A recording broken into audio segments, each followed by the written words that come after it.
A los 34 años, Cao David Watson era un enigma. Tal perspicacia para los negocios no debería haber venido de un desertor universitario. Nunca debería haber sido difícil para alguien con su inteligencia mantenerse centrado en la universidad. Su aspecto juvenil y su vestimenta informal no se correspondían con su edad, su timidez con las mujeres no se correspondía con el deseo que éstas sentían por él, su actitud pacífica y despreocupada no se correspondía con su rabia fría y calculada cuando se sentaba en la barra, de espaldas a su torturador. Su fascinación por los artilugios y la tecnología no se correspondía con su capacidad atlética, y su apatía por los deportes de equipo de cualquier tipo no se correspondía con su edad. Esto no tiene por qué ser así. No es necesario luchar por ella. Puedes irte con ella y seguir teniéndola. Olvídalo. No estoy en esto para defenderla. Ella ya me eligió. Estoy aquí para impartirle algunos conocimientos. El hombre que tenía detrás desprendía una arrogancia juvenil que Cao detestaba tanto como su aerosol corporal, que parecía flotar por la habitación y oler fatal. Sin embargo, Cao no iba a arriesgarse a ir a la cárcel por una pelea, ni siquiera una pelea contra el hombre que estaba con su mujer, así que se tragó el último bourbon de un trago y se levantó bruscamente. Al girarse, vio exactamente lo que había esperado, un joven por lo menos 10 centímetros más alto y 30 kilos más pesado que Cao, flanqueado por 4 de sus amigos, pero fue esa mueca de desprecio la que decidió su destino. Aquí no. Dentro de una hora estaré en casa de Manny. Puedes tener tu oportunidad si apareces y Manny te deja entrar en el ring. Oh, allí estaré. Puedes contar con ello. Pero si no estás presente, me las veré contigo la próxima vez que nos veamos. No te preocupes. Allí estaré. El día en que Cao Watson perdió a su mujer fue el 6 de octubre de 2011, aunque en ese momento no era consciente de ello. Fue en una aburrida fiesta navideña de la oficina, donde él la vio besar a un posible pretendiente, un socio de negocios varios años mayor que ella. Ella sabía que él también la había visto, y la expresión de vergüenza y pánico en su rostro indicaba que era consciente de que él también había sido pillado.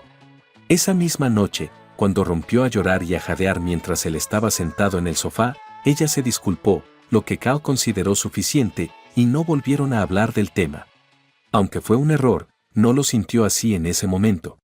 El 6 de octubre de 2011 no se sintió en absoluto como un mal día. Habían sido 9 meses de vacío, 9 meses de estar perdido en su propia vida, en su propia casa, en su propia piel. 9 meses desde que había perdido a su pequeña. Ver a su mujer besando a otro hombre le hacía sentir envidia, rabia y náuseas. Aceptaba esos sentimientos. En el momento del accidente, Emily tenía 9 años, la voz de una princesita, unos rizos morenos imposibles y una sonrisa ganadora. También era terca como una mula, servicialmente curiosa por todo y capaz de derretir a su padre con una sola mirada de sus glaciales ojos azules. Kyle solo echaba de menos a Emily cuando el corazón se le aceleraba. El chico de 16 años que la había matado no enviaba mensajes de texto, ni bebía, ni conducía a gran velocidad, en cambio, era un conductor de primer año en su primer automóvil, un cacharro escrupulosamente limpio que era una basura. Nadie, ni siquiera él, podría haber detenido el coche a tiempo. La colina había sido un lugar privilegiado para la diversión invernal desde que Cal era un niño. Había casi 6 metros de terreno llano entre la base de la colina y la calle, 1,5 metros más de acera y un banco de nieve capaz de detener la mayor de las cámaras de aire desbocadas. La de Emily debería haberse detenido a tiempo, pero no lo hizo.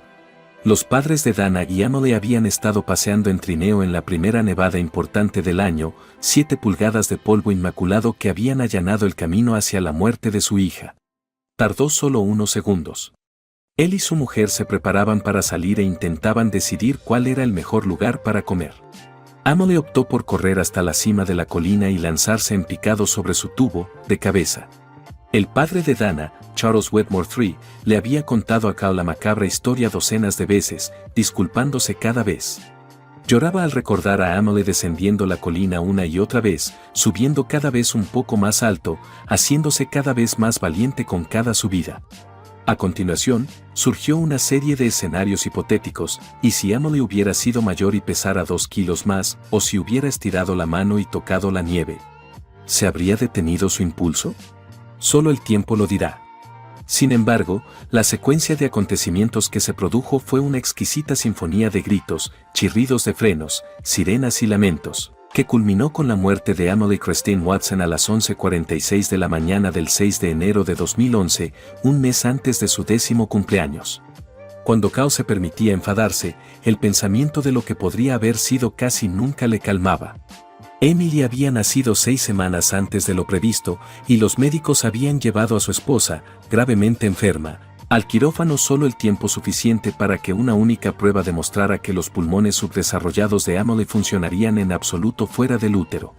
El vocabulario de Kao se ampliaba cada minuto que pasaba en el hospital, aprendiendo términos como preeclampsia, hipertensión grave, cesárea, hemorragia, histerectomía y cuidados intensivos neonatals. Pero tras unas pocas semanas en el hospital, tanto la madre como la hija estaban a salvo en casa.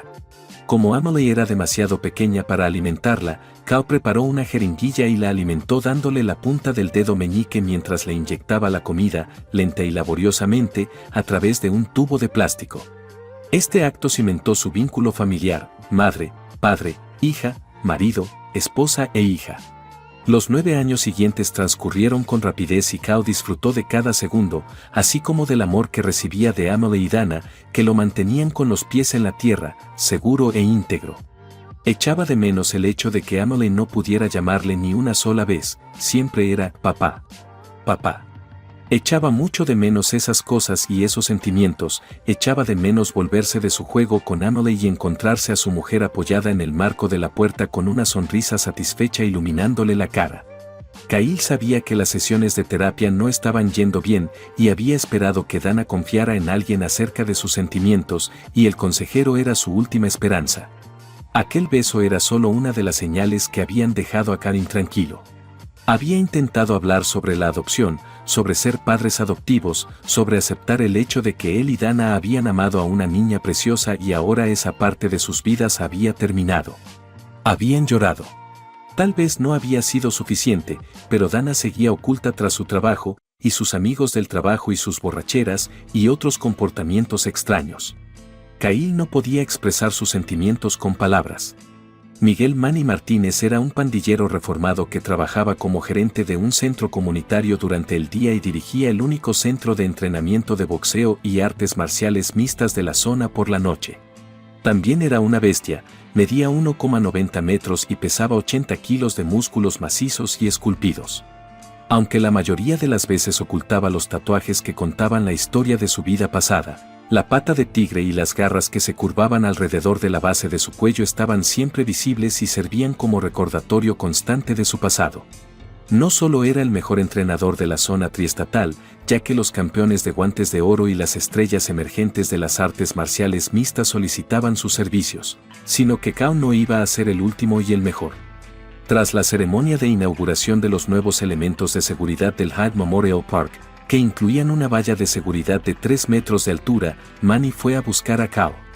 El hombre parecía desorientado durante su discurso, pero Manny sabía que tenía que ayudar, había visto a demasiadas familias perder a un hijo a causa de la violencia. Al principio, sus conversaciones se habían limitado a saludos y expresiones de simpatía, sin embargo, surgió una peculiar camaradería entre el individuo que había perdido a su hijo en un accidente y el que había sido testigo de un número excesivo de niños abandonados. Fue Manny quien propuso a Kao que fuera a hacer ejercicio a su gimnasio como forma de descomprimirse. Te beneficiarás de tu sudor. Créeme, le había dicho a Kao. Efectivamente, así fue. El único objetivo de su primera sesión de gimnasio fue agotar a Kao. Manny castigó su cuerpo con ejercicios de fuerza y aeróbicos, empujándolo con más fuerza cuando creía que no podía ir más lejos. Después de llevar a Kao a casa, Manny le ayudó a entrar en su casa y en la cama, donde durmió por primera vez en casi un año. A la noche siguiente, y casi todas las noches siguientes, un Kao dolorido pero renovado se presentó en el gimnasio. Entrenar, hacer sparring, aprender y hablar le aportaban concentración, claridad y conexión con su cuerpo y su espíritu. Por desgracia, no era un buen luchador. Manny sabía por qué. Kao no tenía ni un hueso de maldad, la palabra arrogante ni siquiera figuraba en su diccionario.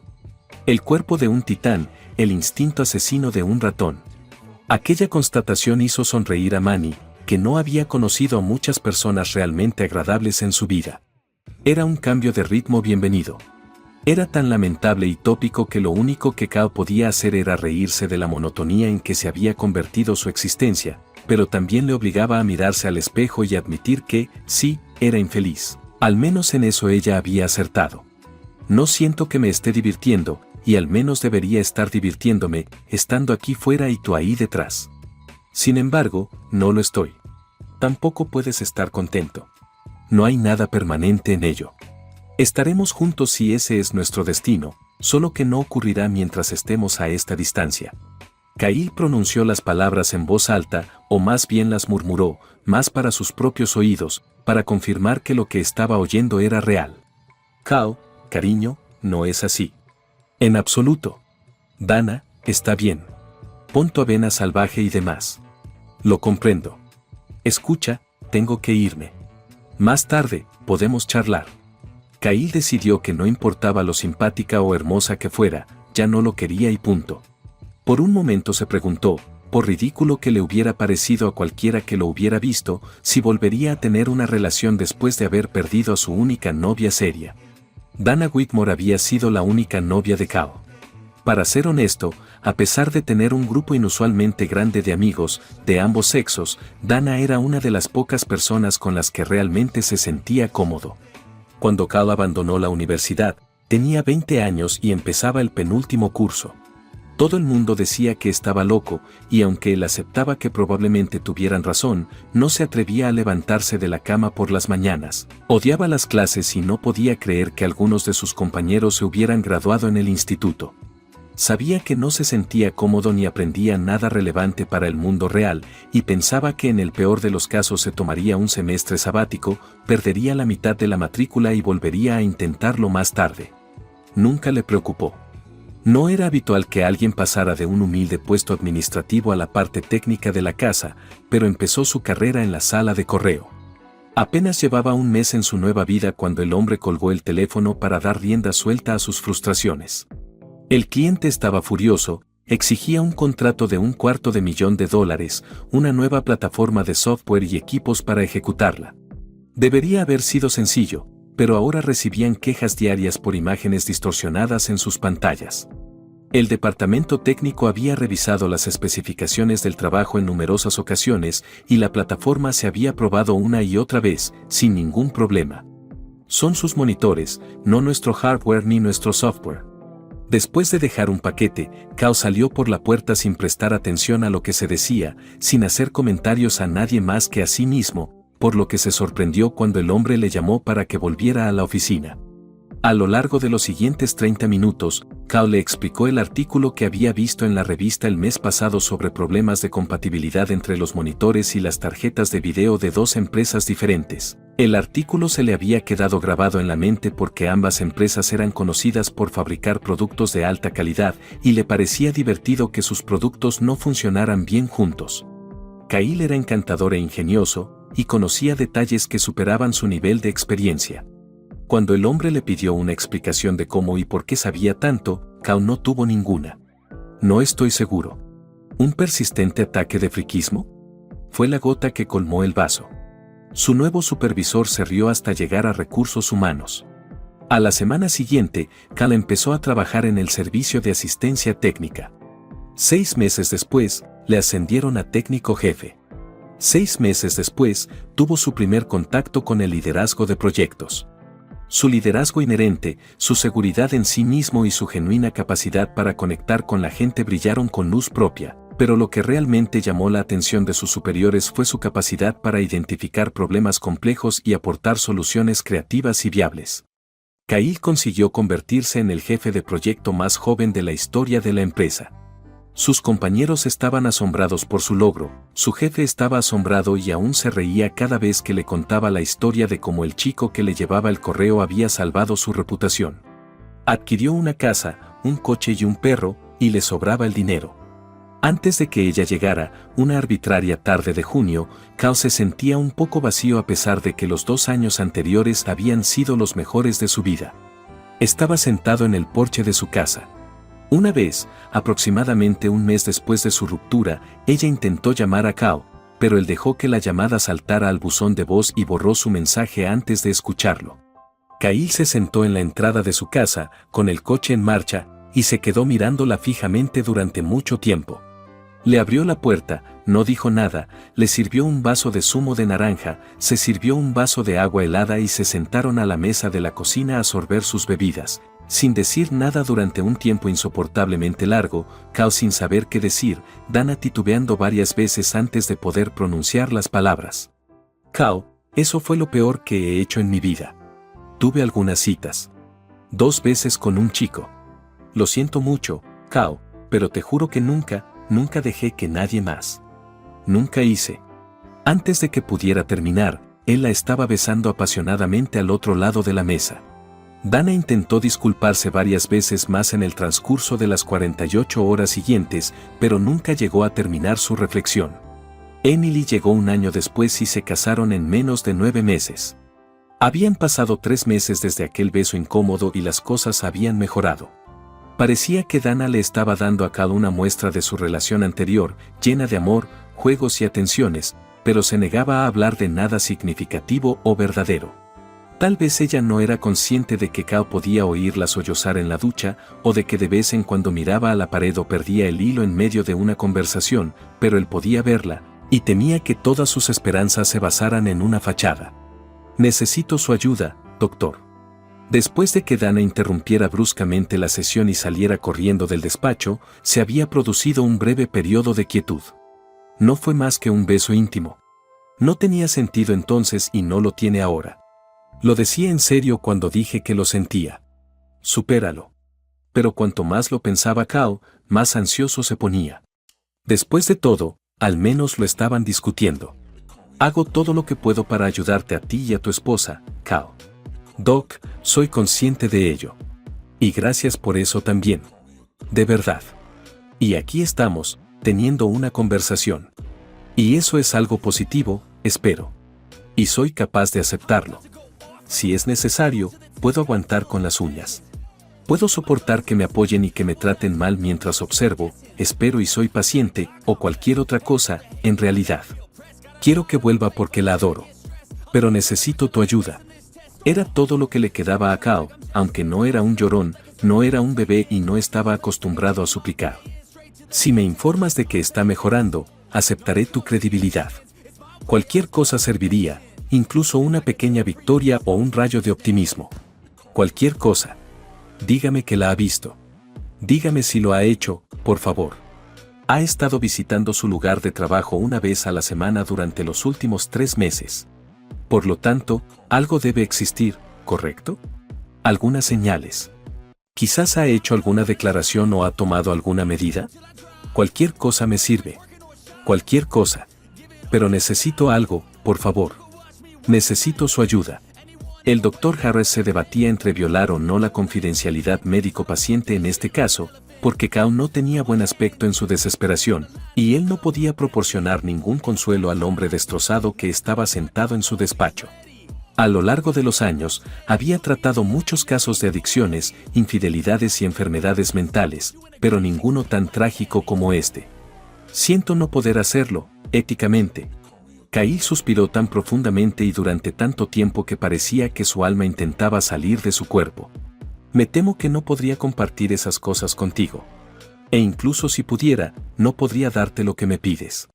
Tras un momento de fracaso, Cal intentó contener las lágrimas y su irritación, aunque sabía lo que el médico intentaba decirle sin decírselo. Sí, doctor, es correcto. Saludos. Simplemente tendré que esperar, supongo. Nos vemos la semana que viene, entonces. Habían pasado 2 semanas de más comentarios hirientes y desdén general que asomó su fea cabeza una vez más ese viernes por la noche. La fachada se vino abajo después de su última sesión. Dana casi siempre volvía tarde a casa del trabajo, parando a tomar algo con sus compañeros a diario. Kyle rara vez sabía dónde estaba o con quién. Estoy intoxicada. Por favor, ven a buscarme. Estoy en la estación. Kyle había cogido un taxi al centro y estaba junto al monovolumen de Dana cuando la vio salir del club, colgada del brazo de un aspirante a chico. The Station era un pub universitario. El lugar favorito de los chicos de fraternidad que malgastaban el dinero de papá. A unos 6 metros de Cao, se detuvieron y Dana le dio al joven un trozo de papel. Llámame. Claro que sí, nena. Condujeron de vuelta a su casa en relativo silencio, Dana riendo borracha en el asiento del copiloto mientras Cao miraba fijamente la carretera que tenía delante, la negrura que le rodeaba en todos los sentidos. El espectáculo estaba diseñado para él, y lo sabía, y le dolía. Manny no podía dejar de hablar porque un nuevo grupo de chicos malos que esperaban un pase diario en el mostrador le asombró aún más cuando vio a Cao sacando su equipo de sparring de la taquilla y cambiándose en silencio en uno de los bancos. Son 10 pavos cada uno por la noche para usar el equipo y compartir taquilla. No, tío, quiero subir al ring. El hombre corpulento que estaba al frente del grupo estaba obviamente bien entrenado. Manny hizo las preguntas de rigor y el joven respondió con precisión. Tenía experiencia en lucha libre y estaba dispuesto a firmar exenciones de responsabilidad. Había algo que no encajaba en aquel encuentro, pero Manny no podía precisarlo. El hombre era altivo, así que Manny llegó a la conclusión de que lo que le llamaba la atención era su aversión general a la gente arrogante. Vale, no hay mucha gente buscando sparring esta noche, pero es tu dinero.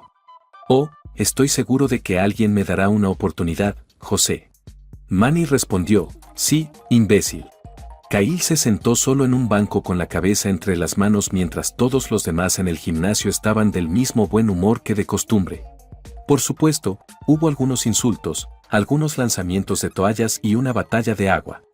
Jack Elicti estaba tan emocionado por subir al ring que ni siquiera se molestó en calentar. Jorge, uno de los entrenadores, examinaba su protector bucal, sus guantes y su casco mientras sacudía la cabeza y lanzaba golpes al aire como si se estuviera preparando para una pelea de premio. Cálmate, Rocky, esta noche no hay nadie para hacer de sparring. Jorge hizo una pausa para ver a Cal entrar entre las cuerdas. Poder. ¿Qué pasa? Kyle permaneció inmóvil mientras Jorge lo examinaba. ¿Estás bien, Cal? Bien, tío. Perfectamente bien. ¿30 minutos? 5. Holmes, lo que sea. Ahí, ese es un gran look. Manny se puso detrás de Jorge cuando tocó la campana. Jake lanzó un roundhouse que no cogió nada más que aire, luego se comió un corto jab de izquierda. Kyle lanzó entonces un golpe al cuerpo que aterrizó justo encima de la cadera izquierda de Jake y luego se alejó hacia el centro del cuadrilátero. Espera, gritó Manny en el ring. Cal, con golpes como esos, podrías hacerme olvidar que no eres un gran luchador. Luego, riendo, salió del cuadrilátero y subió las escaleras hasta su despacho. El asalto de 5 minutos fue brutal. Cal bajó la guardia una vez y se dio cuenta de que el escozor bajo el ojo izquierdo le dolería durante mucho tiempo, pero caminó sin hacer nada hasta su esquina y se quedó de pie con los codos apoyados en lo alto de las cuerdas, respirando hondo. Jaque estaba encorvado en su taburete, llevándose una toalla al labio. Aunque la sangre manchaba cada parte de la toalla que tocaba, no le dolía tanto como el resto del cuerpo. Las piernas le palpitaban de patada en patada, y ya tenía un moratón en la espinilla izquierda. Se le empezaban a hinchar las mejillas de tantos golpes. En un momento dado, pensó que tenía la sartén por el mango y lanzó un tremendo gancho de derecha al ojo de su oponente, pero este apenas se movió. Mientras Cal estaba momentáneamente aturdido, Jake se abalanzó sobre él y utilizó su formidable tamaño para arrinconarlo. El intercambio no duró mucho, ya que Jake se vio obligado a retroceder. El breve intervalo terminó con un din sordo, y Jake, esforzándose por evitar que su cabeza se elevara más de lo necesario, sintió como si se quedara sin aliento. Kyle parecía estar bien. Cal caminó con confianza hacia el centro del ring. Todavía puedes alejarte. De ninguna manera, viejo. Está bien, lo intenté. Terminemos esto. Más tarde, cuando reflexionó un poco, Jake vio cuántas veces había subestimado a su oponente y se había lanzado básicamente a la paliza de su vida. Su juventud y resistencia habían contrarrestado su tamaño, y su rabia había contrarrestado su arrogancia. Pero en ese preciso momento, ninguna de esas cosas le había impedido gruñir y abalanzarse sobre las piernas de Cal. Sería su error final. Con una fuerza igual a su tamaño, Cal lanzó las piernas hacia atrás, empujó las caderas hacia arriba y agarró la cabeza de Jake.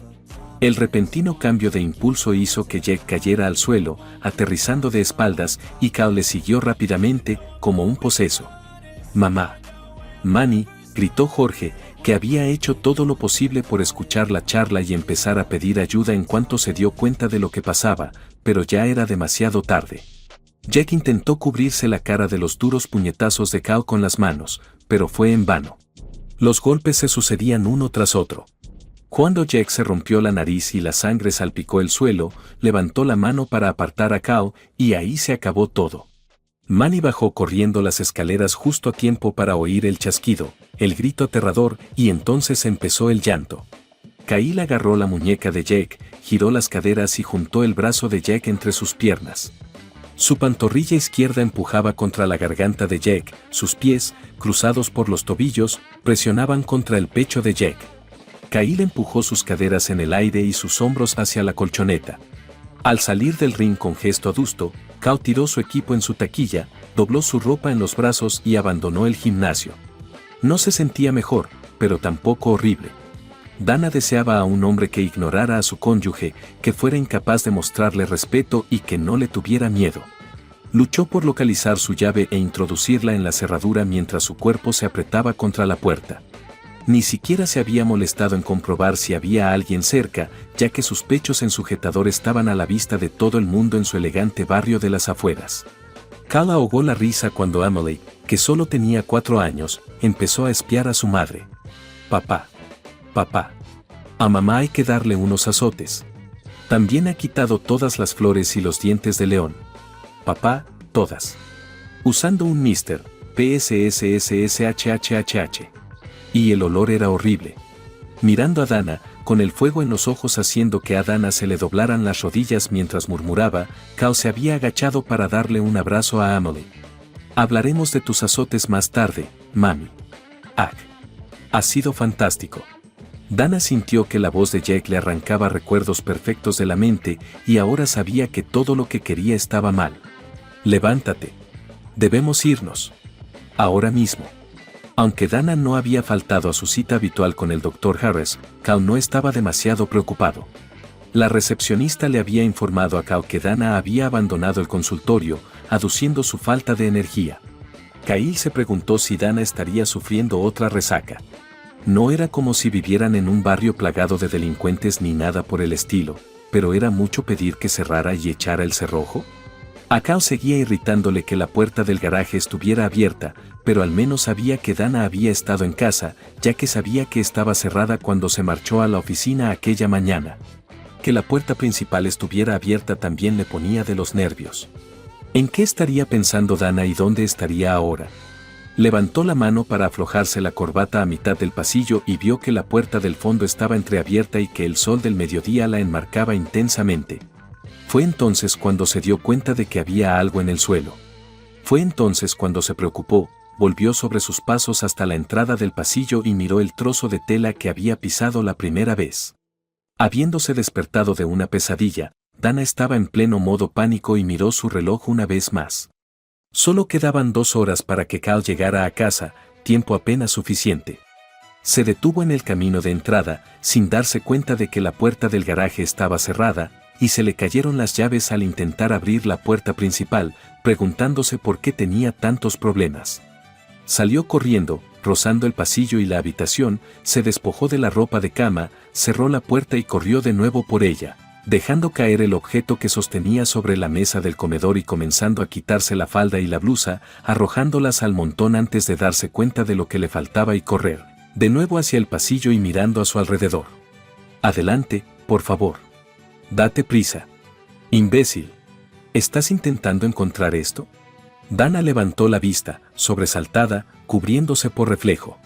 «Hola, Cal. Te pido disculpas por no haberte visto». Con un par de pantalones en una mano y un bourbon en la otra, Cal estaba sentado en su sillón reclinable de cuero favorito en la sala de estar. «Querida, faltaste a tu cita». «Cal, no me sentía». «Sweetie, ¿me engañaste en su habitación?» «Fue un error». «Honey, ¿es su sudor el que corre por tu pierna?» «Oh Dios mío». «Dios, oh Dios». «Dana, te impones». «He terminado». «Has persistido en empujar. Tú prevaleces. Dana lo alcanzó, esto no era posible. Evita tocarme. No te atrevas a tocarme.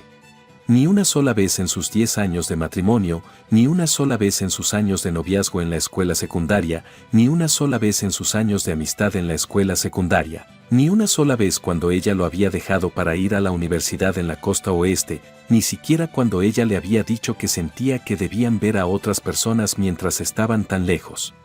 Kyle nunca le había levantado la voz en todos los años que lo conocía. Kyle, lo siento. Deja de hablar, Dana. Por favor, vete de mi casa. Vete ahora y no vuelvas. De ninguna manera iba a enfrentarse a sus padres, así que se cambió lo más rápido que pudo mientras lloraba todo el camino hasta su coche. Nunca entendió por qué había telefoneado a Jake, porque no se conocían bien y él no podía serle de ninguna ayuda.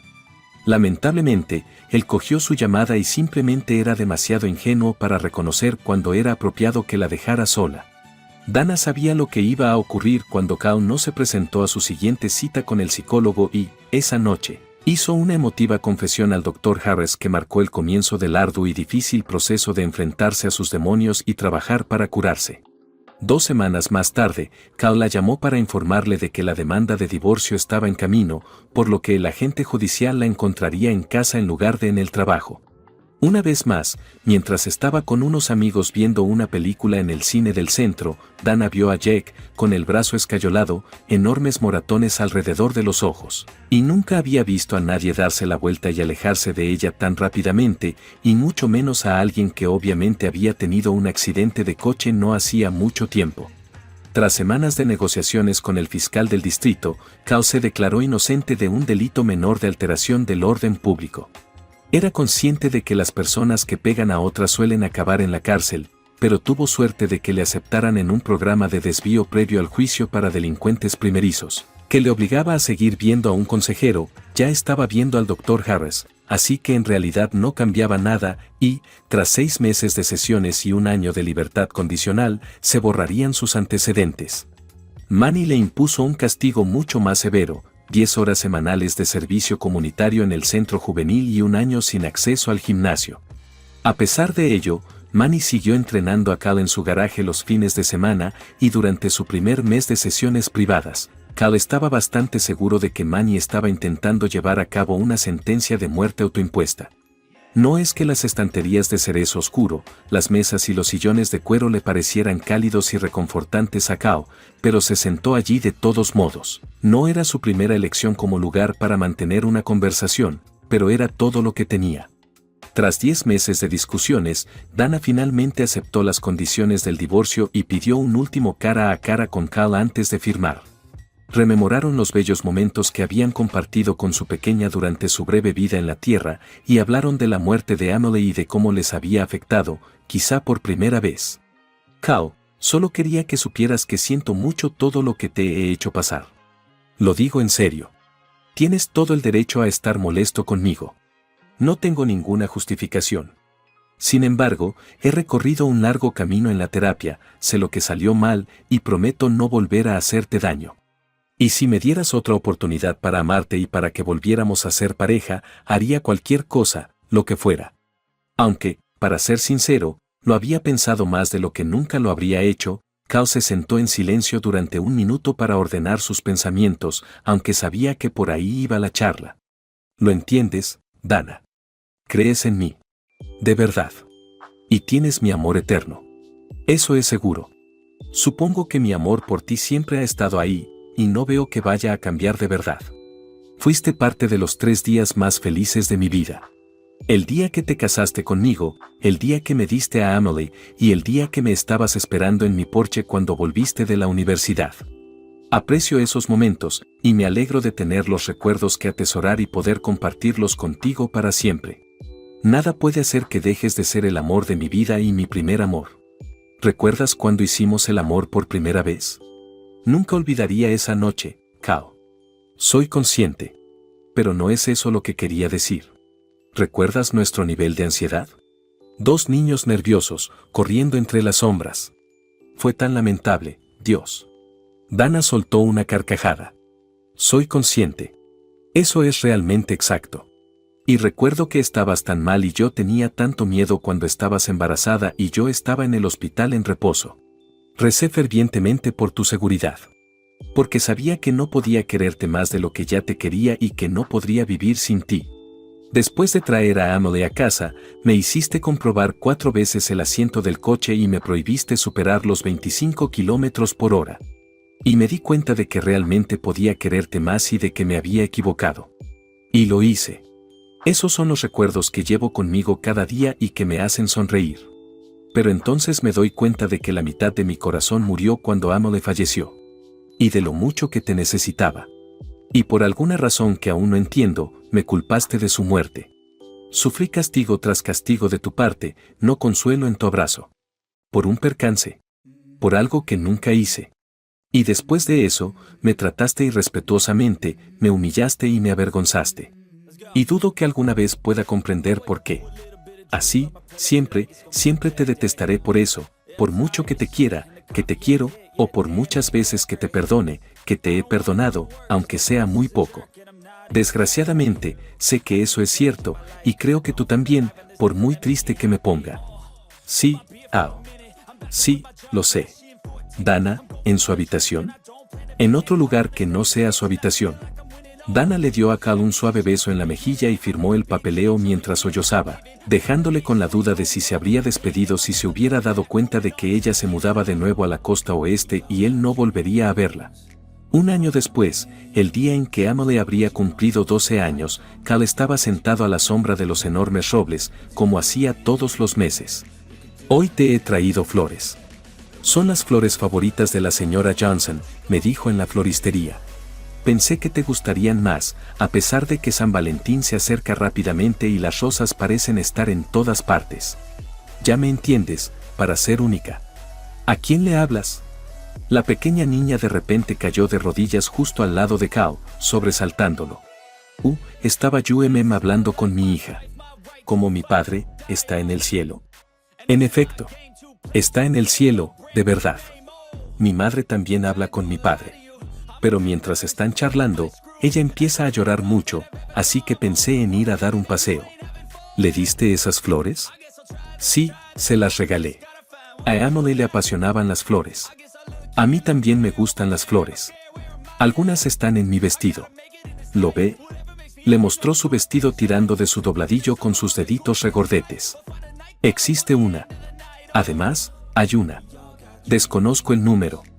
Sin embargo, hay muchos. Sí, desde luego que los hay. Me llamo Brianne y tengo 5 años. Bueno, Brianne, creo que esa niña se haría un nombre precioso. Me llamo Cal. ¿Reconoces a mi madre? Dice que también soy guapa. Tu madre parece una mujer muy inteligente, pero no creo que hayamos hablado nunca. ¿Crees que está intentando averiguar dónde estás? Eso creo. Aunque no estoy segura de si debería volver. Ella me dijo, quédate donde estás, y yo le respondí, sí, señora, ya que eso es lo que se supone que debes decir cuando actúas como es debido. Sin embargo, me aburrí y vine a estar con usted. Por lo tanto, estará de mal humor cuando vuelva. Bueno, tal vez debería ir contigo para que ella no se preocupe. Muy bien, comprobemos juntos su estado de ánimo. Bueno, tal vez deberíamos llevar flores. Cuando mi padre tenía problemas, siempre le llevaba flores a mi madre. Me parece muy buena idea. Para evitar asustar a la joven, Cal decidió que su mejor opción sería volver a la casa del conserje en la puerta principal. Llevando 3 flores del ramo de Emily, estaba seguro de que allí es donde iría una madre que echa de menos a su hijo. Hacia la mitad del trayecto, Brianne se agarró a la mano de Cal mientras se tambaleaba y le costaba mantener el equilibrio sobre la hierba mojada con sus zapatos de vestir. Cuando se le pasaron las lágrimas, Abby Jacobs se dio cuenta de que su hija Brianne ya no estaba sentada detrás de ella.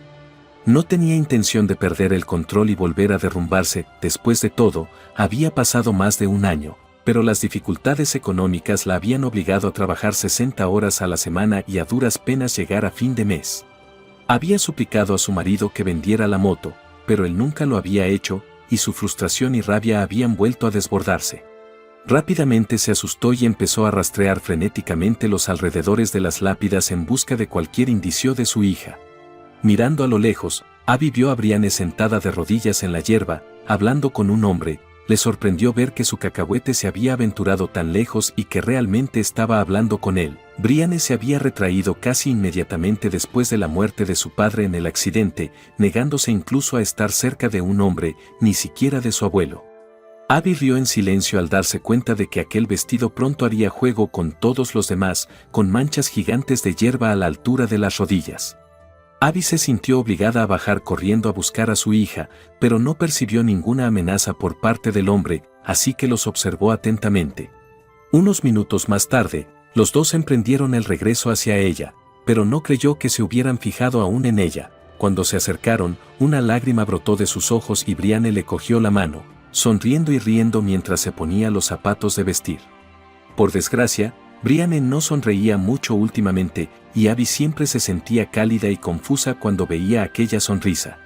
Su hija tenía un gusto excelente para los desconocidos, alto y guapo, comprobado y comprobado. Sus vaqueros y su camiseta se estiraban en todos los sitios adecuados para sugerir que debajo se escondían los mejores músculos, pero era su paseo fácil, y su risa y voz suaves, y la sonrisa pegada a su cara mientras dejaba que Brianne le guiara, lo que hacía que volviera a sentir un cosquilleo en el estómago.